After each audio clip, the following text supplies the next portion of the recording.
The Escort RSR, the hot favourite then, in the hands of Tommy Field, surges away from the club corner and will lead into Allard Curve for the beginning of this race. The clock starts to tick and the racing begins in earnest. It's a good start from Sidwell further back. He gets himself up into third place at the expense of Cowan, Dave Cowan in the BMW E46. So Sidwell in the Aussie V8 is up to third, but only briefly, because Cowan managed to keep third place by going around the outside at Allard Curve. The big V8 was quicker to the first corner, but Cowan was quicker around the first corner. The rather bizarre sight of a Clio Cup car harassing a NASCAR style stock car then as they go through the first few corners for the first time. Everill making up good positions there. You just saw him streak past several cars, including the number 44. Rod Birley doesn't seem to be quite up to speed in the early stages, but the little Escort is flying. Tommy Field goes through shot, well clear of the chasing pack, which is led by Ronan Bradley in the 78 car. Then it's Dave Cowan. Alex Sidwell looking to the inside at Church. He maybe has it for third place. He should now have the power advantage. It's a straight 6 versus a big 5-litre V8, and sure enough, there goes the Holden streaming past and should be almost challenging for second by the time they get to club. Not quite able to get around Ronan Bradley. The Escort RSR makes a sensational noise as it comes past my commentary position. Well clear in the lead. That's going to be over 5 seconds in just one lap. In second place it is Ronan Bradley, 7.6 seconds back. Third place was Sidwell, and already up into 7th place overall, make that 6th place overall, is Everill in the 169 Ginetta. He has made some serious headway from the back of the grid. Here's our battle for second place then. As you can see on the scoring tower on your screen, everyone in a different class in the top 7 or so positions. There are many classes running across our 3 championships here, but as with the drivers, I will primarily focus on the overall battles, at least for now. The RX-8 there you see just running through shot, one of our less experienced cars out there on the circuit, the yellow and black cross denoting that that driver is in their first 6 races. Doing so in a rotary coupe is certainly a bold choice. Sidwell almost making a bold choice as well, looking to the inside, going through Church. He should now wind the taps up once again on the big Holden V8 and maybe try and get to Ronan Bradley. Bradley might be a little bit better on the brakes than the lighter E36 BMW, however. Let's see how it pans out. Sidwell to the outside line, can't quite find his way through, and here comes Chris Everill in the Ginetta. He's already got himself up to 4th overall. Cowell is there, and remember I said that Bassett in the 333 car would be quite quick in the early going because his tyres get up to temperature, being cut tyres rather than slicks. We just saw that Peugeot 306 hanging on to the back of a V8 GT racing car, so there's proof in the pudding. He's right on the back now of Cowan in the little BMW E46 M3. Alex Sidwell just managing to stave off the advances now of Everill, but how long can he do that for? This is the battle for second place. Cowan has something of a transponder issue, I believe, because he is still running out there, but it says he's in the pit lane. I promise you he's not. You can see him there in 5th place. Sidwell and Everill getting a little bit too close for comfort there. You see Alex Sidwell still lurking behind Ronan Bradley. A study in contrasts, a purpose-built race car, 2 purpose-built race cars, one of them a touring car, one of them a GT, running side by side towards Church, and Everill will get through, and the next car he needs to try and overtake is a road car that's been converted for racing. Bradley there taking a wider line coming out of Church, carrying more speed, but here comes the raw performance, that 6.2 litre Chevrolet V8. Everill fires past, thunders past into P2. He's got a good set of brakes and a very good chassis underneath him as well, so he gets the car stopped and continues on into second place. Now if anybody is going to get anywhere near field, it will be Everill, but it's a 20-second gap between himself and the leader now, so Everill has just moved up to second place in the red Ginetta. Now it's going to be a long and hard race for him if he's going to get anywhere near Tommy Field. But of course Tommy Field may decide to just take it easy not realising that Everill is closing in. So it could be an interesting scrap between Ford Escort and Ginetta G55 before the end of the race. Nonetheless, it is still a very interesting scrap between Holden and BMWs, isn't it? There's the Escort RSR coming up towards Church and already lapping its younger and frankly less powerful sibling, the Ford Fiesta, the number 53 car, I believe that is, the Fiesta of Verity Banks.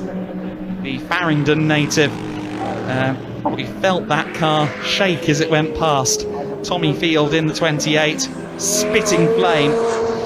Again, the RSR Escorts share basically nothing in common with an actual Ford Escort Mark 1, except for the general silhouette. Here comes Sidwell for third place then. Ronan Bradley may have lost out this time. Sidwell will have bigger, more advanced brakes on his car, but it is a heavier car. Nonetheless, Sidwell looks like he's got it done. Can Ronan Bradley, I was going to say, can he get a good run out of the last corner and maybe challenge? Well, that rather answered that quite quickly, didn't he? Didn't really go through that corner in a sure-footed manner. Got a battle of the Fords further back, just behind these guys as well, between Bicknell and Birley. Rod Birley has made up some progress. He is now behind the Ascar Ford Taurus of Bicknell. Here they come, well, they were just coming through shot there before we cut away. They'll be heading up towards Campbell and Cobb, the first proper braking zone of the lap now. Here they are, Rod Birley in the Escort WRC car then. Right there behind a very, very different Ford.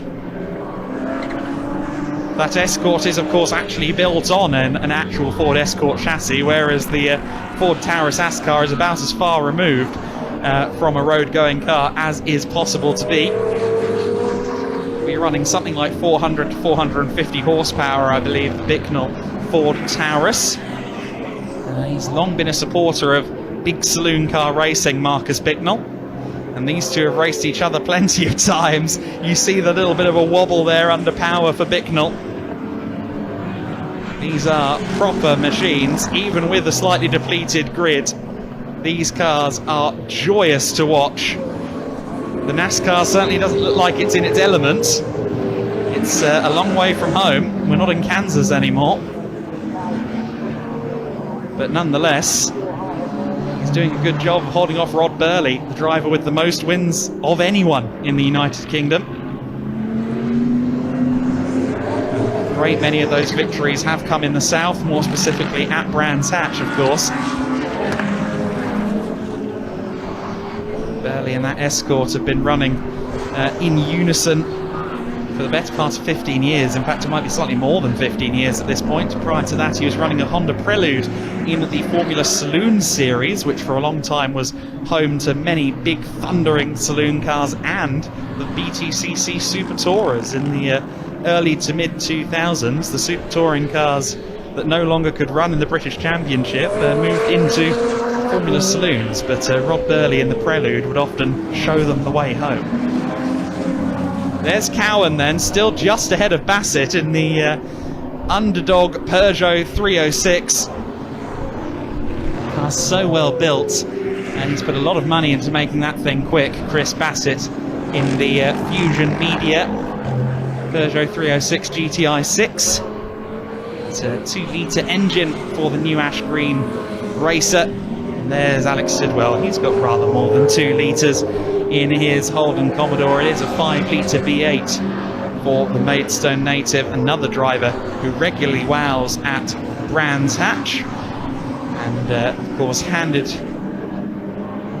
his cars out to a few different drivers. We had Greg Murphy here in the UK driving one of the cars at Super Touring Power, one of the older VE Commodores. The car that we've got out on circuit in the hands of Alex Sidwell is a VF Commodore, the 2013 till about 2019 Holden V8 Supercar. Oh, and I was just talking about the car, and it seems that Sidwell may have made an error. It looks like the car's A-OK. He's getting back up to racing speed, but we may have had a bit of a mistake there from Sidwell in the 340 car. So Sidwell in the 340, was running third overall. Here's the second place car in the hands of Everill then. He's just approaching the final chicane now. What's the interval between himself and Field? Well, it was 20.8 seconds last time by. What is it this time? He's been held up by some traffic there at the final chicane. It was a 21.3 second gap. So the gap is ebbing and flowing between the two leading cars, Tommy Field in the Escort, Everill in this Ginetta. Unfortunately, with Everill starting at the back, he can't really give the Escort a fair fight, although looking at the lap times, it could have been a very interesting fight if they had been together. Field's fastest lap of 121.1, Everill a 122.8. Yes, 1.8 seconds feels like a lot on a weekend where we have Caterham racing. However, I'm sure Everill could have drawn closer with the incentive of Tommy Field being nearby. Meanwhile, Rod Birley has gotten past Bicknell in the battle of the different Fords. The Ford Taurus Ascar has been overtaken by the Escort WRC. Meanwhile, the big V8 Ford Capri, the number 26 car, driven by Alan Breck, has been lapped by the Ford Escort RSR in the hands of Tommy Field. There is Marcus Bicknell in the 22, just ahead of the V8 powered Eurocar that we saw just behind. That's the 126 car in the hands of Luke Bennett. Eurocar V8 powered by a 5.8 litre V8 engine. Body designed to look like a Mercedes C-Class. I can assure you, absolutely zero components shared with the Mercedes C-Class. Not even the headlights, they're stickers. As is the case, of course, with the Ascar, which has actually lost out to Bennett on this lap. So somewhere between Seagrave and here, we have had a change of position. Now let's see, does the NASCAR have the legs? Doesn't look like it does, actually. About even keel between the two of them. Bennett holding on to that position at the moment. This is for 8th overall. And the Roush Racing sticker on that Eurocar machine would rather suggest that's a 5.8 litre Ford motor. I think that would make it a Ford Windsor V8. 2 minutes and 40 seconds of this race left to run then. And it is Tommy Field that leads the way by just under 21 seconds. Field and Everill have not been too far removed at all in terms of pace since Everill carved his way through the order, but the time taken to carve through that order has rather given Tommy Field an easy cruise home. He just needs to keep the car underneath him. So they're all leading different classes. Tommy Field is a guest starter this weekend. Class S for, let's call them spicy cars, is being led by Everill. The Class B class of the CMMC Super Saloons is being led by this car, the 78 of Ronan Bradley, and just behind him is a Class C entry in the hands of Dave Cowan. So the reason these two cars are in different classes, well, the Ronan Bradley car has a bit more aero, it's also a bit lighter and I think a bit more powerful too. Even though it's an older E36, the engine has been rather significantly developed. Also worth noting that after Sidwell having his moment in the Holden V8 supercar, we only saw him recovering from that incident. He has continued on, he's running in 6th overall. Well, 1 minute and 20 seconds left on the clock as our leader Tommy Field comes through the final chicane, so he will start the final lap this time. Hasn't had as much company as he did in the previous race. Of course, Tommy Field was the closest combatant to Nigel Mustill out there on circuit. Nigel Mustill claiming the first win of the day in the CMMC Super Saloons and Welsh Sports and Saloons grid in his mighty mid-engine 7 litre for Volvo S60 Silhouette, but did not take the start in race 2, and that has left the door open to Tommy Field, who, while he is losing time lap on lap to Everill in second, is still going to cruise to an easy victory here in the overall classification. The guest starter Ford Escort RSR, spitting flame all the while, has been a joy to watch around this Thruxton circuit. heads towards church for the final time then. About to put a lap on the Bicknell Ascar, having just gone past Attard in the RX8. Craig Attard in Class 2 within the Welsh Championship. He is a lap down then on the car that will take the checkered flag this time. It's Tommy Field in the incredible Ford Escort RSR who comes around the final corner for the last time. It's Field that wins here at Thruxton. Bicknell just about stays on the lead lap there. He beat the car to the flag, I think, just. Field nonetheless taking a victory there in the 28 car. Great result for him. Everill now comes around the final corner and puts the throttle down in the big Chevy V8 powered Ginetta G55. He takes second place, and Ronan Bradley will eventually come through for third place and a win in Class B in the CMMC Super Saloons. Here's one of the cars further down the order.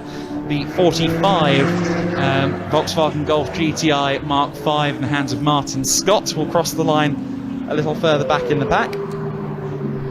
Here comes Ronan Bradley now, just holding off Cowan in the battle of the M3s. Bradley third, Cowan fourth. Here they come across the line.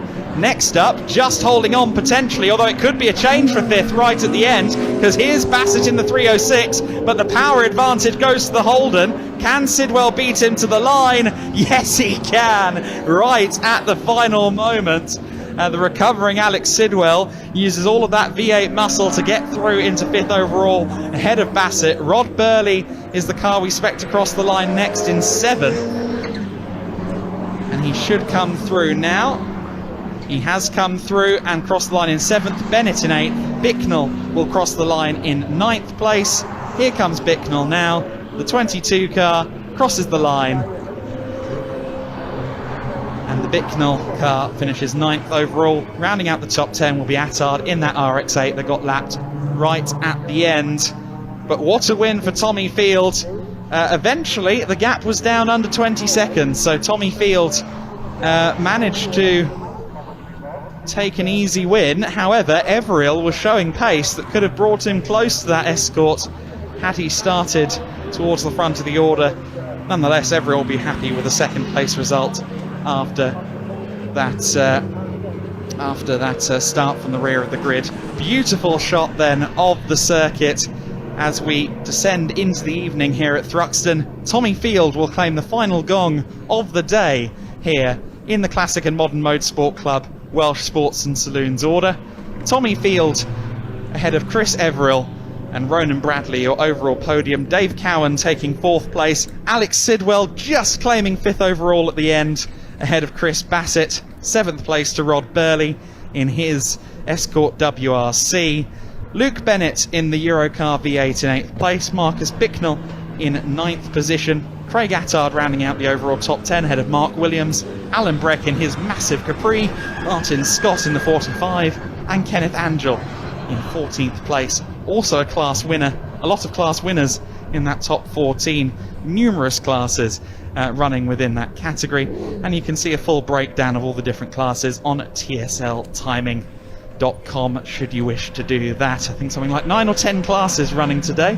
Plenty of exciting cars to hear from, or plenty of exciting drivers to hear from with Ian Waterhouse. We're going to go down to him for the final time today in the paddock.